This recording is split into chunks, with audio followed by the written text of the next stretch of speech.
ఆయన చిత్తానుసారముగా మనము ఏది అడిగినా, మనం ఏది కోరుకొనినా, ఎలాంటి కోరిక కోరుకోవాలి? ఆయన చిత్తానుసారమైన కోరికై ఉండాలి.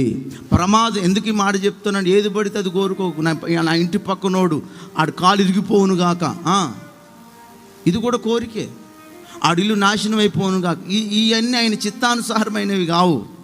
ఇందాక మీకు చెప్పాను కదా, నాకు ఒక మంచి గర్భఫలం కావాలి, నాకు ఒక మంచి ఉద్యోగం కావాలి, నా వ్యాపారంలో అభివృద్ధి జరగాలి, మా పిల్లలకు మంచి సంబంధాలు రావాలి, మా పిల్లలు మంచిగా ఒక ఉన్నతమైన స్థితిలో ఉండాలి, మా పంట పొలాలు ఆశీర్వదించబడాలి, మేము చేస్తున్న చేతి పనులు దీవించబడాలి, ఇంకా మా పరిచర్య దీవెనకరంగా మార్చబడాలి, మా గ్రామంలో ఇంకా అన్యజనులు మార్చబడాలి. ఇలాంటివన్నీ ఎవరి చిత్తానుసారమైనవి? ఇలాంటి కోరికలు కోరుకోండి, పనికిమాలిన కోరికలు కాదు.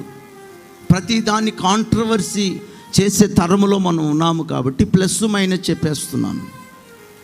నీ కోరిక ఆయన చిత్తానుసారమైనదై ఉంటే, ప్రైజ్ ది లార్డ్, నిశ్చయముగా నా దేవుడు నీ కోరికను సిద్ధింపచేసి నీ ఆలోచన యావత్తును సఫలము చేయునుగాక.